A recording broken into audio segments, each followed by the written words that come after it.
Sekiro. If you weren't aware, Sekiro is having a show made that releases in the big 2026. So I thought, now is a good time to replay one of my favorite games.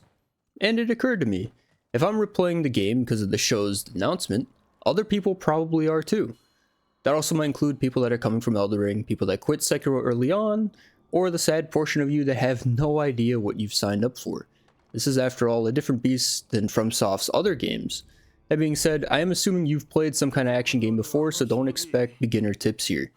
Now, for those of you that are deciding to give this game a shot, regardless of why, I've made an overview of how I like to play the game. These are ideas that I keep in mind when I do play. Now, you can of course play however you want, but this works best for me, and hopefully you too. That being said, I'm not a perfect player by any means. I'm in like new game +4 or something right now, and when I do finish, I do plan on going into another new game cycle. So take what I do say with that in mind. Now, the first few hours in the game are going to be spoiled, as they're the best examples for the ideas I'm trying to explain.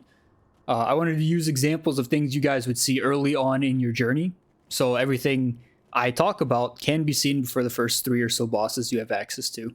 Not including all the mini bosses along the way, mind you.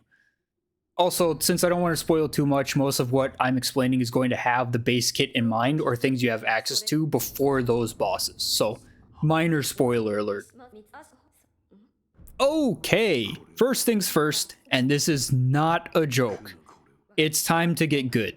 Yeah, I know it sucks to hear, but at the end of the day, you are the one pressing the buttons.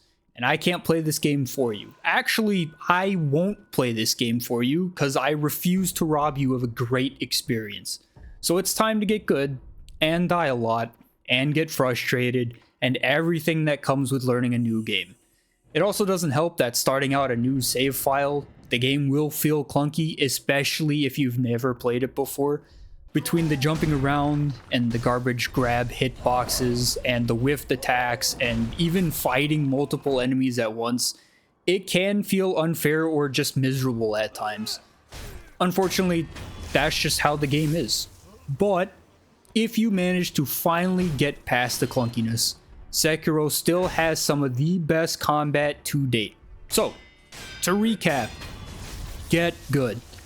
You're playing a different beast of a game and you need to treat it like one. It's a learning experience, so don't expect to go in blind and beat everything first try. This game is difficult and most people would probably agree. So, how do you get good? The first thing you're doing wrong is you're either not being aggressive enough or you don't understand how posture works. In Sekiro, everything has 2 health bars. Your basic health bar and the posture bar. Now, health works almost the same way as it does in every other game, but posture is unique to Sekiro. In fact, most of the game uses the posture bar as the main focus, because if you fill the enemy's posture bar, it results in an instant kill, regardless of their health. Now, this doesn't mean you can ignore their health. As you play through the game, you'll notice that sometimes it feels impossible to fill the enemy's posture bar. That's because current HP, yours or the enemy's, determines how quickly that bar resets. The higher the health, the faster the posture resets. But that's not enough.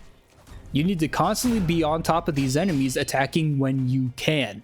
This is because when attacking or deflecting, it pauses or adds the posture bar. The only way the enemy's posture lowers is when you back off. So now the question is, which one should you prioritize first? Well, in my experience, the opportunities to damage their health bar will come when they will. However, enemies' HP is usually much higher than their posture. I think Yobu Masataka Oniwa is a perfect example of this. He never blocks, so all your attacks go directly to his health bar, yet most of the time, you'll still beat him through breaking his posture. Posture damage is usually how to beat fights, while health damage is usually just a cherry on top. Now, the second thing you're probably doing wrong is you're probably being reckless. You can't spam attack in Sekiro. You need to be aggressive, but you can't spam. Have some respect for who you're fighting, because if you don't, you will die. Enemies are living, breathing NPCs. They'll block, they'll deflect, they'll whiff attacks, and they can even whiff their own blocks. But sometimes they get impatient and throw attacks back at you. And those attacks usually have hyper armor, in which case you'll trade hits.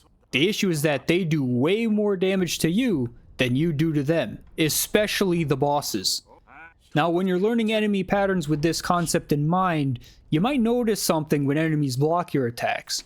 There's actually two different visual/audio cues when they do block you. One is a dull sound with faint sparks. The other is a higher pitched sound with a brighter flash, also known as a deflect.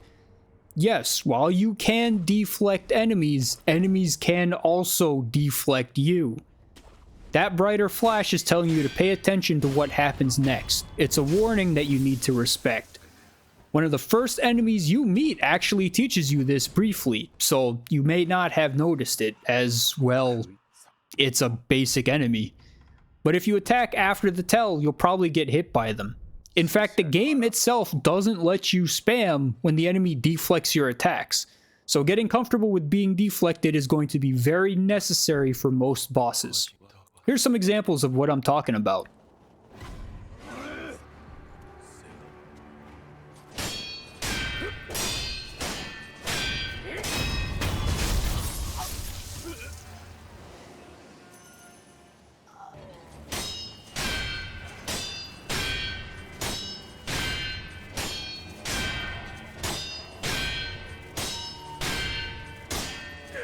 See how he deflects my attacks? Most enemies that can deflect will eventually stop your assault.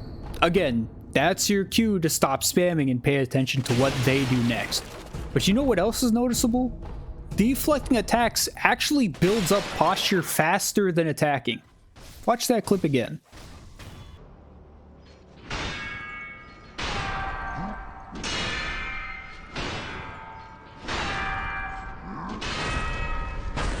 See how quickly his posture filled when you deflect? It's almost as if deflecting is super important in this game.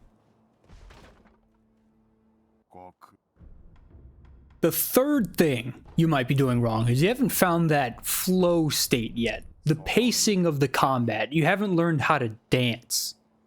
When you understand what I meant in the first two tips and apply it to most bosses, those bosses become more predictable. By keeping aggression up, the bosses usually focuses on their defense, allowing you to fill more of their posture. When they inevitably try to hit back, you need to respect that and counter appropriately. Now, with enough practice, you'll find that the bosses kind of start looping. Lady Butterfly is one of the first bosses the player has access to, and by learning her dance, becomes extremely repetitive and predictable.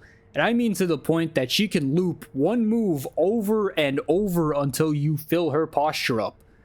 The point I'm making is that learning to dance, you'll force enemies to react in specific, predictable ways. With that in mind, the hardest part is learning what moves the enemies do when it's their turn, then learning how to counter appropriately. Here's a clip of Lady Butterfly showing exactly what I'm talking about.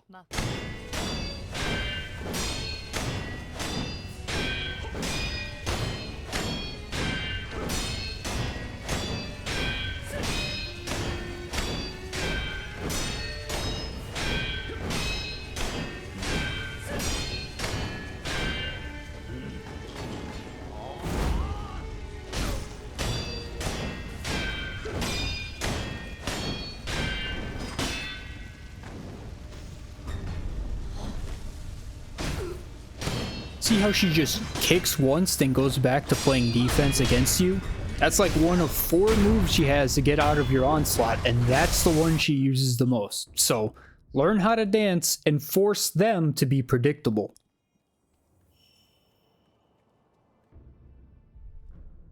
The fourth thing is that you're probably spamming block. Do not do this. The game is coded to prevent spam blocking. That's why you're getting hit mid-enemy combo.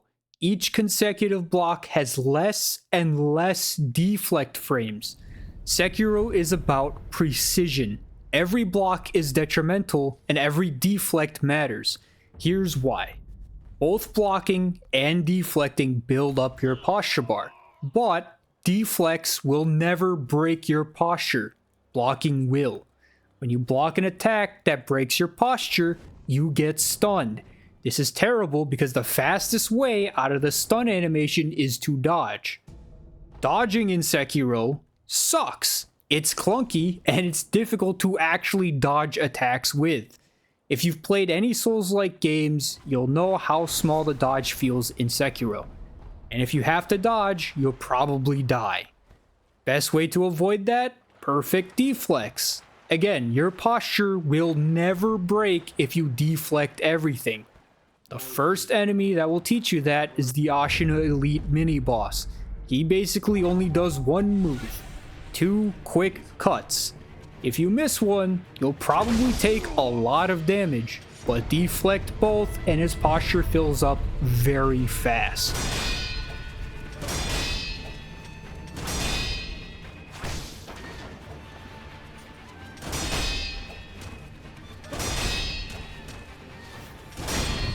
So don't spam the block button. I know it's easy to get flustered and get scared, but the worst thing you can do is spam the block button when you don't need to. I'll link the video in the description of where I learned this from. There's a lot of interesting stuff about hitboxes in there, but again, don't press that button unless you need to. Now, while those previous tips are more focused on boss fights or difficult enemies, this one is more focused on the other 60% of the game. You know, the areas between each boss fight. It's easy to get swarmed by multiple enemies, especially when it takes at least 3 hits to kill them for the most basic of the bunch. You gotta remember, you're a Shinobi, so start playing like one. There's plenty of different ways to stealth kill basic enemies and even burn an entire health bar of mini bosses if you're sneaky enough. Just remember to use everything you have at your disposal. You're supposed to be resourceful. That also includes information. Eavesdropping on enemies and reading texts you will find will give you extremely valuable clues on how to make even the toughest of boss fights that much easier. So use your items and prosthetic tools to your advantage, especially Gotcha Sugar. I cannot stress how easy it makes the game when dealing with hard enemies or areas. You basically become invisible in a stealth game. Now, while the game explains how to stealth kill enemies by dropping on them, there's actually a lot of ways to kill basic enemies. From above. From behind. From a corner.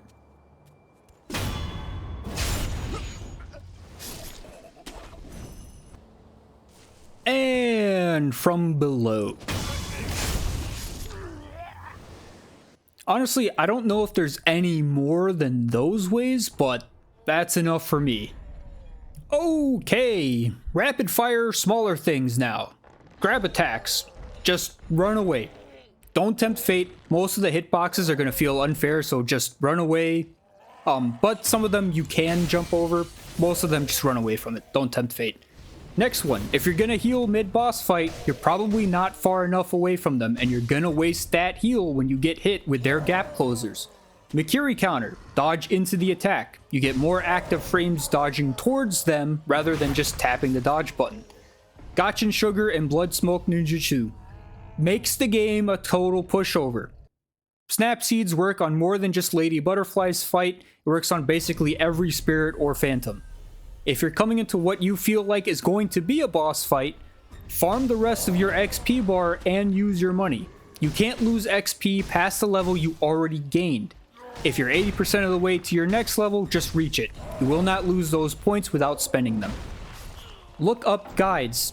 There's a lot of different and unique interactions that aren't obvious at first, and a lot of important items and abilities scattered throughout the game, all of which will come in handy one way or another. Some enemies' posture bar is impossible to fill up, specifically the bigger enemies. And lastly, it's okay to take a step back and take a break. This is a great game, but it's not easy. Most people will agree. Take breaks if you need to. The first playthrough is very difficult, so it's okay to back off for a bit. No one's gonna make fun of you. At least, I won't. And yeah, that's all I got. If there's anything else you feel like would help people, drop it down in the comments. If I got something wrong, let me know too. I'd like to also make boss guides, so if you want to see those, like or sub, or let me know which ones or whatever, and I'll do my best to make them easier for newer players. And yeah, thanks for watching. Make sure you drink some water and get some sleep. I'll see you in the next video. Bye bye.